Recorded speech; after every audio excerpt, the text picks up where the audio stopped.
Hi, welcome to Tuesdays with Erica on the Ability 411. So, this week we are talking about the importance of having friends on wheels. And I think this is a great subject.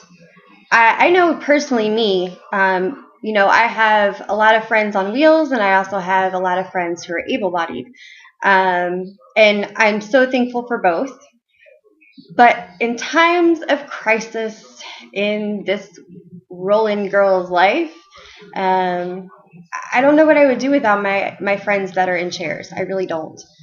You know, Tiffany, as most of you guys know, is my closest friend, and she's also Monday's host of the Ability 411. And she is my rock, more than anybody I can say, to be honest. There's been so many times when I'm just having a horrible day, and I know I can call Tiffany at any time, which is a quality that is really important in a friendship. But on top of that, not only is she there through thick and thin, 24/7, 365, she also can relate to me, which I think is a huge, huge, huge, and very important characteristic of a friendship, especially for somebody with a disability. There's things that we can talk about from person to person of who have different ability levels. There's just a level that we can talk on that nobody else would understand unless they live the life that we live. Um, on my frustrating days when I don't want to get out of bed, or I think to myself, wow, it would be so much easier if I could use my legs right now.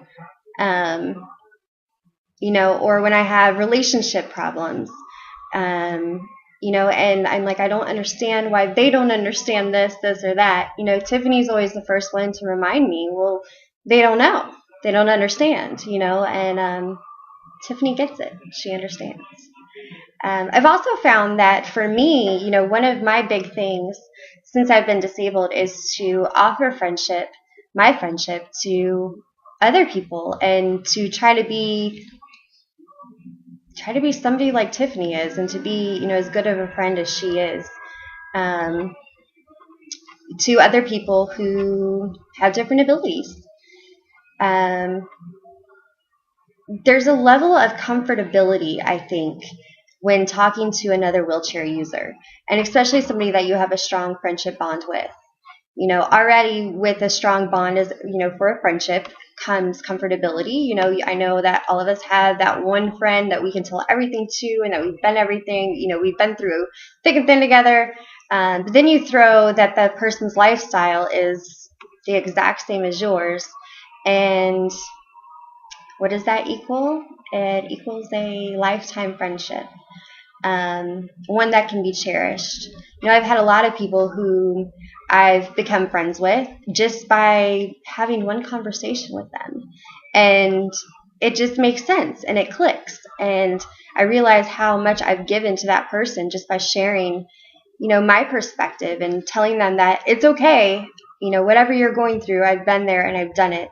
And it's all going to work out for the best. There's a lot of things, a lot of obstacles that we face living with disabilities, from not being able to go into certain places, certain shops, certain restaurants because it's not accessible. And, our able-bodied friends, a lot of time, they're like, screw that, I'm going to make it accessible, and make a big deal out about it. Well, for me, personally, that's something that I don't think it's very necessary, and so, being friends with somebody else who's in a chair, she gets it. Tiffany gets it. Hey, Tiff, I don't know, this is going to be an adventure trying to get in this place. And she's like, you know what, girl, let's put our helmets on and just do it. And I feel better and more confident because I have her at my side. And she's like, you know what, we're going to go do this, and we're going to make an impression doing it, and we're going to change perspectives. And so that little voice, that little Tiffany voice that I hear in the back of my head, that is the one thing that reminds me sometimes that it is okay.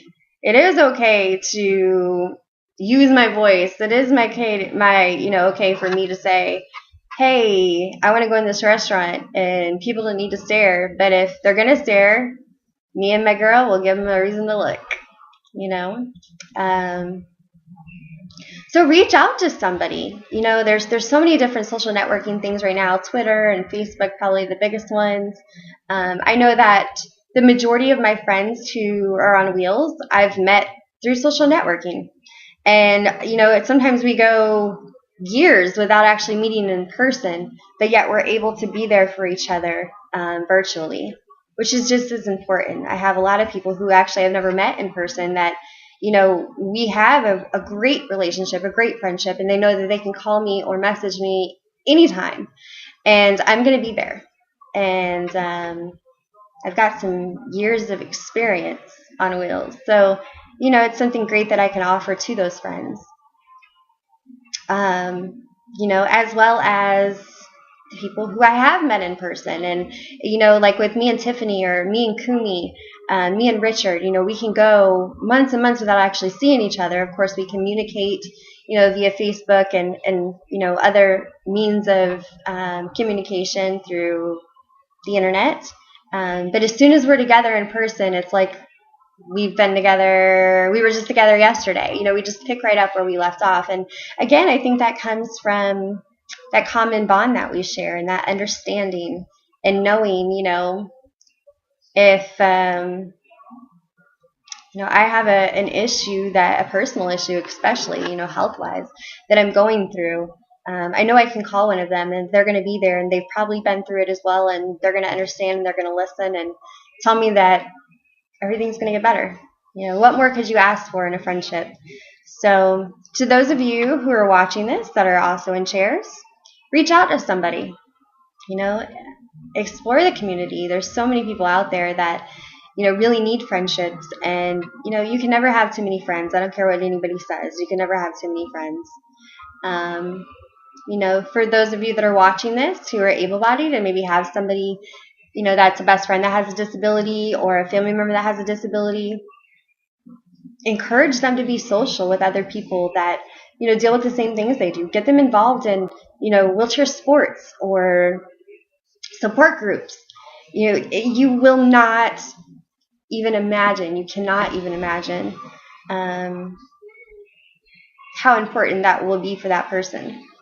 And how that'll help them, you know, not only to have confidence in themselves and their ability levels, but also know that, you know, there are other people out there that are going through the same thing as they are.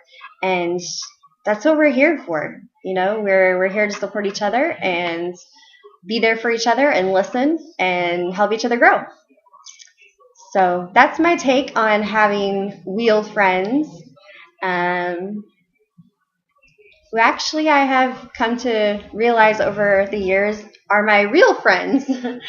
So go out there, you know, meet people, message people.